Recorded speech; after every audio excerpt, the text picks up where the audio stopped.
Baiklah, sebelum Ibu absen, kita berdoa dulu ya. Silakan ketua kelas pimpin doanya. Baiklah teman-teman sekalian, sebelum kita memulai pelajaran hari ini, mari kita berdoa menurut agama dan kepercayaan masing-masing. Berdoa dimulai.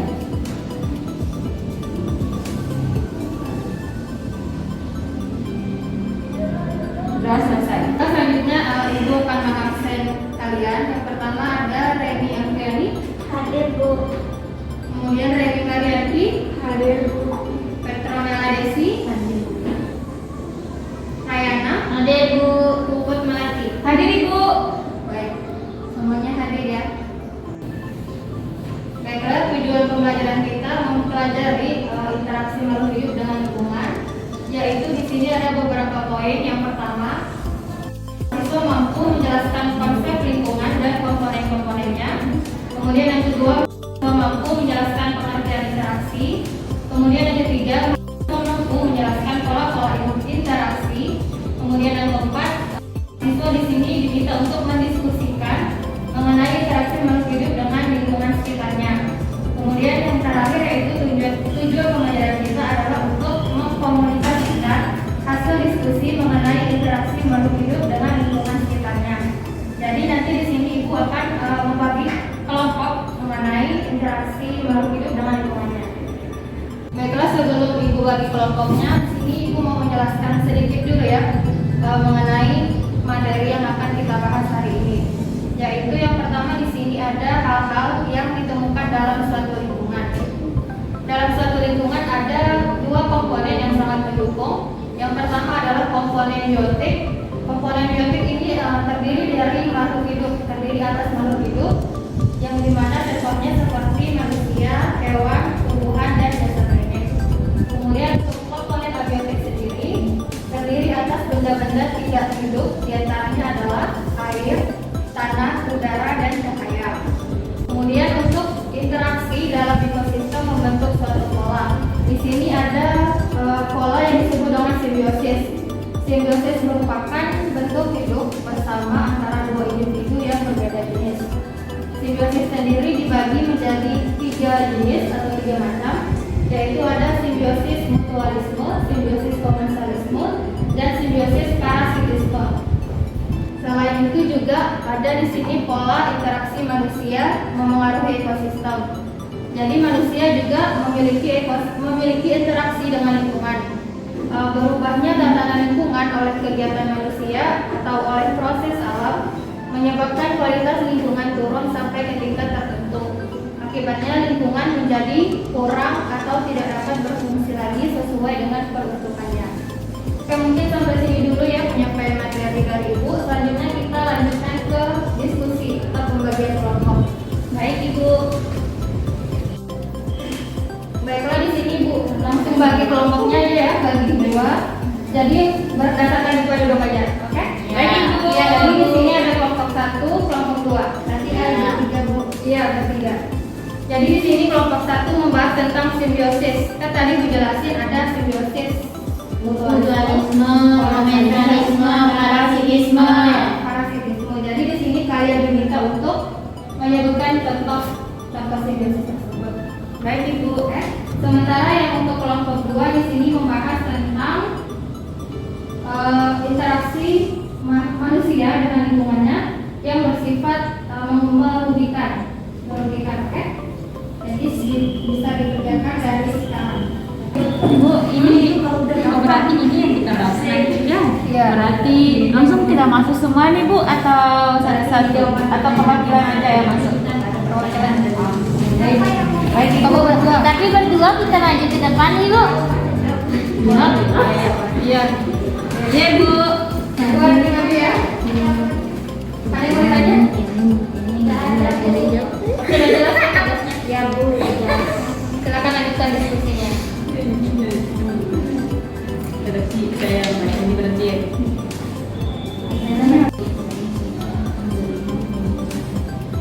Sudah ada ya? Sudah Ibu. Dan Bu. Diskusinya sudah selesai kan ya? Ya. Baiklah, selanjutnya silakan presentasikan hasil diskusinya. Dimulai dari kelompok 1. Silakan. Oke. Ya. Satu orang aja.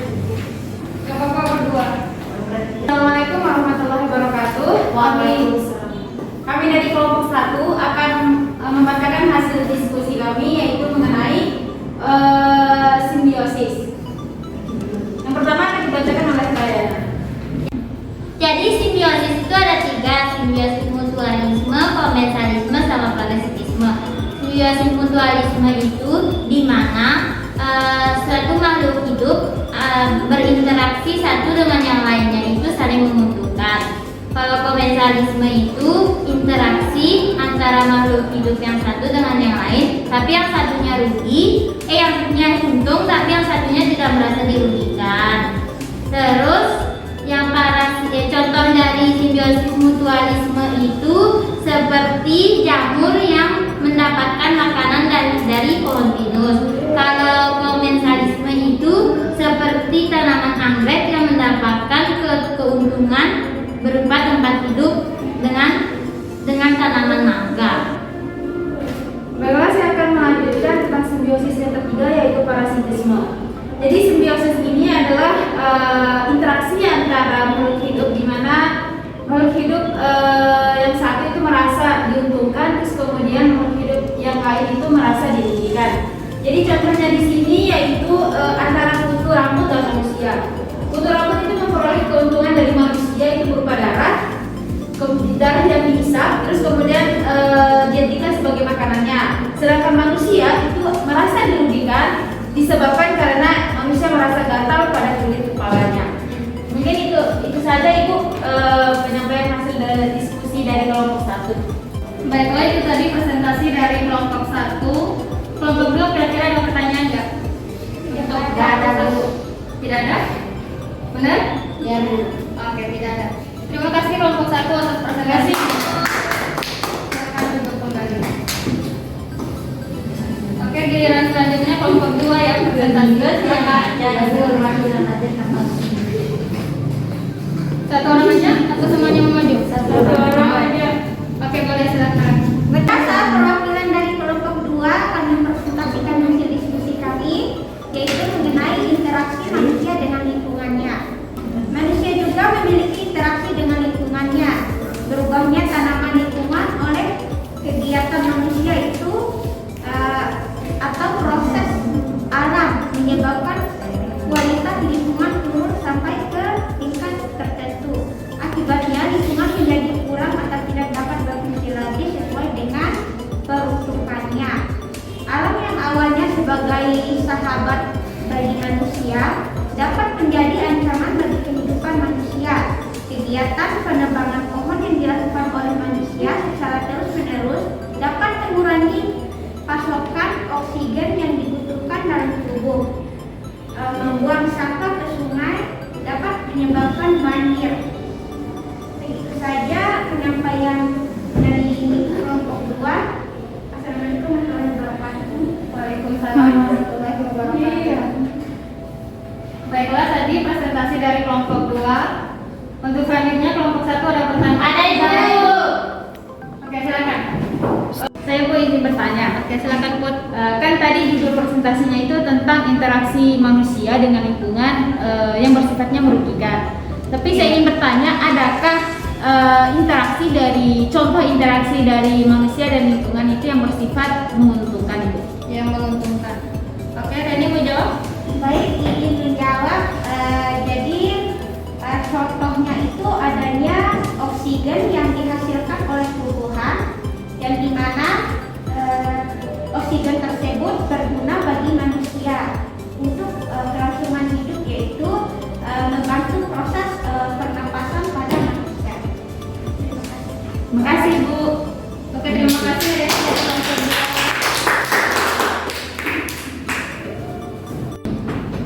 Oke, baiklah. Tadi sudah menyampaikan presentasi dari masing-masing kelompok. Kelompok 1 presentasinya sangat baik, kemudian kelompok 2 juga. Sedikit Ibu mau menambahkan terkait dengan pertanyaan dari kelompok 1, yaitu tentang interaksi manusia dan lingkungan yang bersifat menguntungkan ya. Tadi jawaban dari ini sudah sedikit bagus untuk menjawab pertanyaannya, yaitu adalah proses fotosintesis yang menghasilkan oksigen. Oksigen tersebut digunakan untuk manusia dalam proses pernapasan. Kemudian ada lagi contoh yang lain, misalnya pada tumbuhan, manusia selain mengonsumsi daging pada hewan, manusia juga mengonsumsi yang namanya sayur-sayuran kan, dan di mana sayuran tersebut juga adalah peran peran penting dari tumbuhan. Jadi itu merupakan salah satu contoh yang lain dalam proses interaksi manusia dan lingkungan yang bersifat menguntungkan. Baik Ibu, nah sampai sini sudah jelas seperti ya pertanyaan. Oke, terima kasih.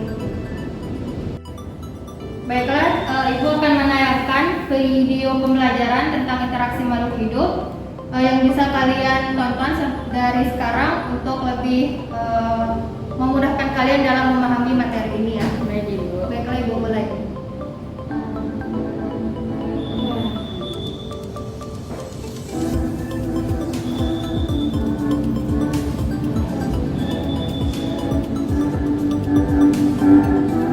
Halo sahabat semua, apa kabarnya? Mudah-mudahan sahabat dalam keadaan sehat walafiat ya.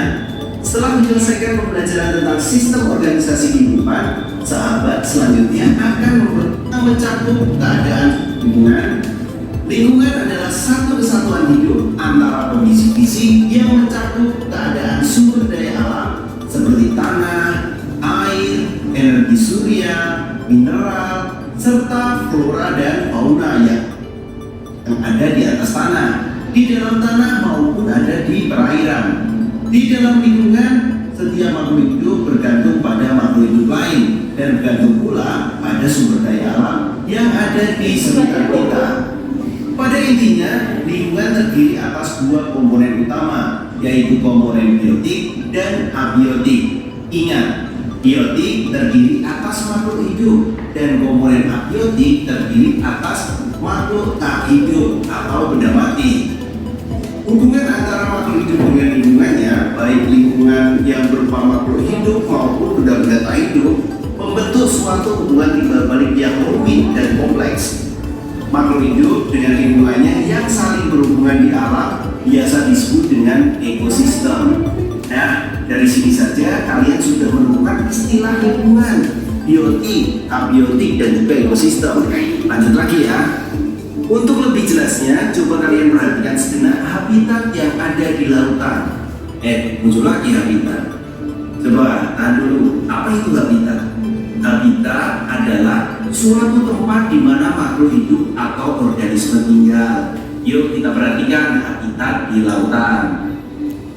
Coba kita sebutkan satu persatu komponen hidup: tanah, suhu, kelembapan, sinar matahari, iklim, dan masih banyak yang lain. Berikut adalah pembahasan untuk memulai bagaimana dasar-dasar interaksi antar makhluk hidup. Tentunya jangan lupa subscribe channel Discovery. Oke, setelah menonton video sudah mulai bisa memahami ya terkait materi tentang interaksi makhluk hidup. Sudah Ibu. Baiklah, setelah kegiatan diskusi kita tadi, kemudian sudah menonton video pembelajaran juga. Jadi di sini Ibu punya evaluasi untuk kalian. Jadi di sini ada beberapa soal yang sudah Ibu siapkan. Soalnya adalah pilihan ganda. Oke, silakan nomor 1. Siapa yang mau jawab? Saya Bu. Rayana, silakan. Manusia, hewan dan tumbuhan serta jasad renik merupakan contoh komponen dari biotik. Biotik. B. Jawabannya B, betul ya.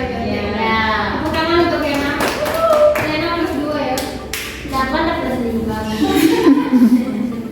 Oke, selanjutnya soal nomor 2. Siap-siap. Saya Ibu. Baca dulu soalnya. Oh ya. Suatu hubungan dan jenis individu yang saling memberikan keuntungan satu sama lain. Saya Ibu. Iya, Puput. Simbiosis mutualisme. Simbiosis mutualisme. Saling menguntungkan. Iya, saling. Sudah dilengkapi. Iya. Sombong dia Ibu. Tadi ini kan materi diskusinya kelompok 1 ya. Ya Bu, makanya bisa jawab Bu. Oke. Selanjutnya nomor 3. Yang lain belum jawab, silakan jawab ya. Organisme yang bisa menghasilkan atau memproduksi makanan dengan sendirinya tanpa bantuan dari organisme lain dinamakan dengan organisme. Ayo. Yang bisa menghasilkan makanan sendiri. Saya Bu. Yana. Autotrof. Iya.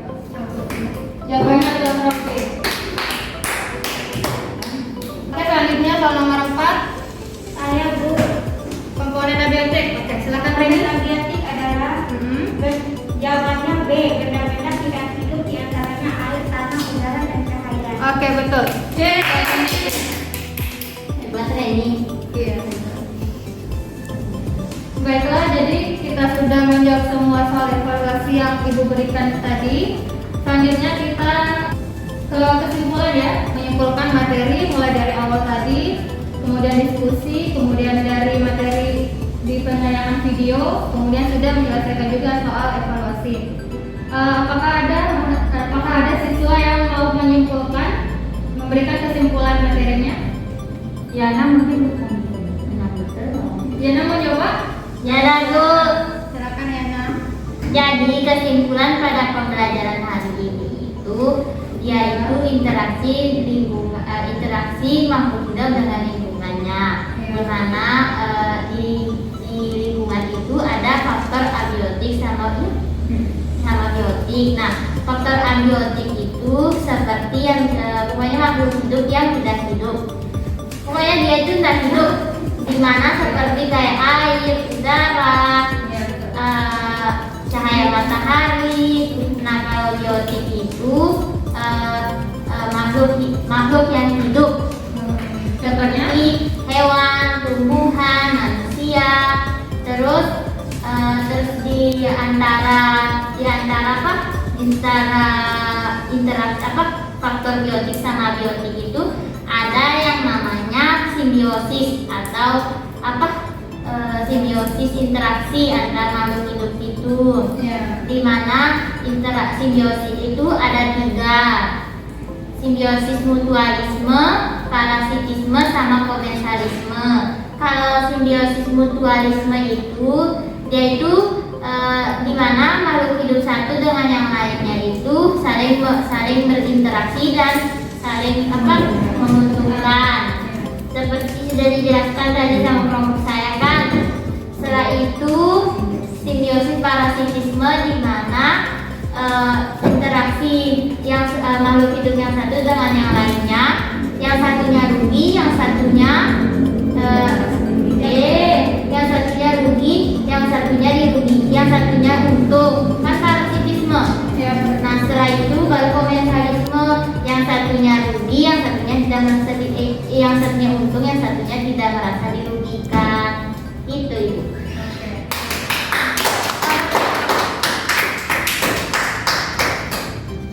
Oke, Bu rasa kesimpulannya Yana sudah sangat lengkap ya. Iya Ibu. Mungkin ada yang mau menambahkan lagi?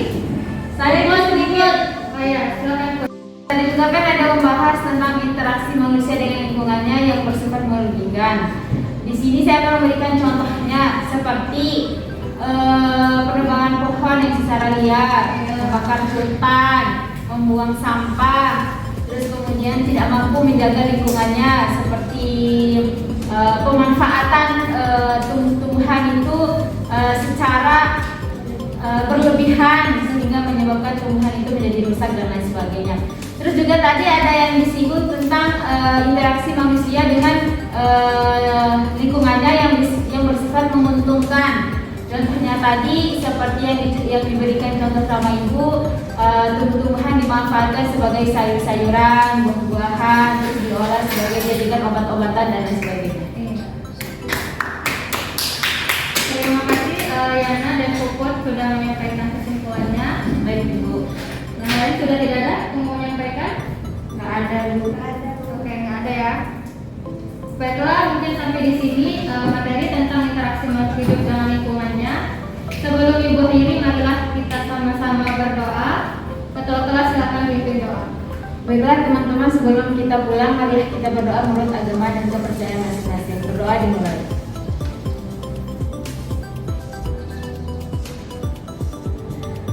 Doa selesai. Oke, terima kasih Put. Terima kasih Bu. Ibu. Baiklah anak-anak, sekian dan terima kasih. Jangan lupa diulang lagi materi hari ini yang sudah kita bahas hari ini, yaitu interaksi makhluk hidup dengan lingkungannya. Jangan lupa juga pelajari untuk materi minggu depan, yaitu tentang pemanasan